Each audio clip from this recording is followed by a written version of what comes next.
সম্মানিত দর্শক, আমি এখন সাতকানিয়া রেলওয়ে স্টেশনের ফুটওভার ব্রিজের উপর। দেখেন কি মনোরম দৃশ্য আমাদের সাতকানিয়া। প্রিয় সাতকানিয়াবাসী, আপনাদেরকে আন্তরিক অভিনন্দন।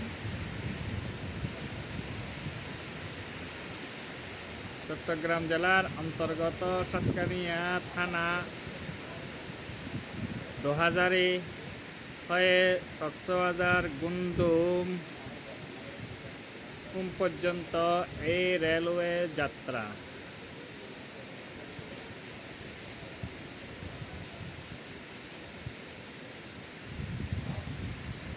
বর্তমানে 2024-এর বৈষম্য বিরোধী ছাত্র আন্দোলনের কারণে বর্তমানে রেলওয়ে চলাচল বন্ধ থাকায় বর্তমানে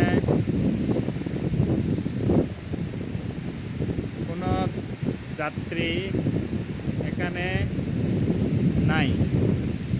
আপাতত বিভিন্ন দর্শকবৃন্দ ও এই স্টেশন পরিদর্শন করার জন্য অনেকে অবস্থান করিতেছে।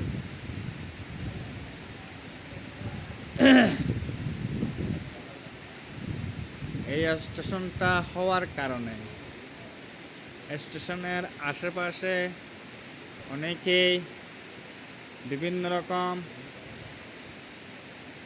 প্রতিষ্ঠান করার উদ্যোগ গ্রহণ করিতেছে। এই মুহূর্তে আমি দেখতে পাচ্ছি কয়েকজন নাগরিক,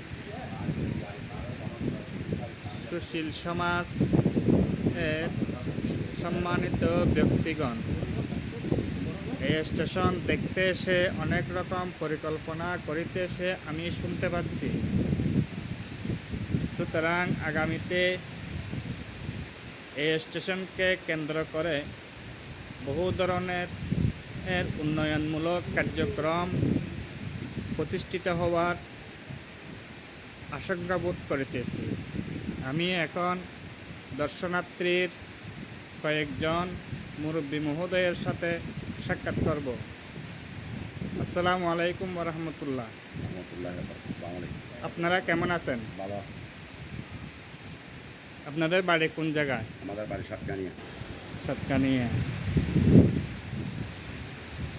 এই স্টেশনের আশপাশে কি আপনাদের কোনো জমি জমা আছে নাকি? আমাদের জমি জমা আছে, আমরা ডেভেলপ করার জন্য যাচ্ছি এখানে। আশেপাশে এগুলো জায়গা আছে। এগুলা কি আপনাদের জায়গা না? আচ্ছা, আপনারা কি আগামীতে এখানে কোনো ধরনের প্রকল্প হাতে নেওয়ার চিন্তাধারা করতেছেন না? আমাদের এখানে প্রকল্প করবো, বাড়িঘর করবো, এরকম আশা আছে আমাদের। আচ্ছা আচ্ছা। বর্তমানে বৈষম্য বিরোধী ছাত্র আন্দোলনের কারণে এই রেলওয়ে স্টেশন আপাতত বন্ধ আছে। বন্ধ আছে, শীঘ্রই খোলা যাবে। খোলা যাবে। এই আন্দোলনের কারণে যে সরকার পতন হয়েছে, আগামীতে আরেকটা সরকার বাংলাদেশে প্রতিষ্ঠা লাভ করবে। ওই সরকার আপনারা কীরকম হলে ভালো মনে করেন? একটু মতামত দিলে ভালো হয়। আমরা সরকার চাই জনগণের স্বার্থে দেশ করার জন্য, জনগণের স্বার্থে দেশ করার জন্য ছাত্র সংগঠনের বরাবর যেভাবে দেশটা পরিচালনা হয় সেভাবে করার জন্য আমরা উপদেষ্টার প্রতি আহ্বান জানাচ্ছি।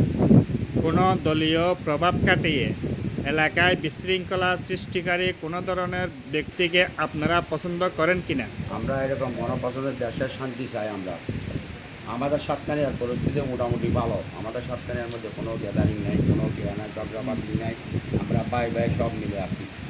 সাতকানিয়ার মধ্যে কোনো গন্ডগোল হয় না। বাড়িতে বাড়িতে অনেক রকম ছোটোখাটো নেতা নেতৃত্ব দানের জন্য বিভিন্ন রকমের প্রতিক্রিয়া করার পায়তারা নিয়ে অনেক স্বার্থ সিদ্ধিকারী ব্যক্তি আপনাদের কাছে আসবে, তখন আপনারা তাদেরকে কীরকম প্রত্যাখ্যান করবেন?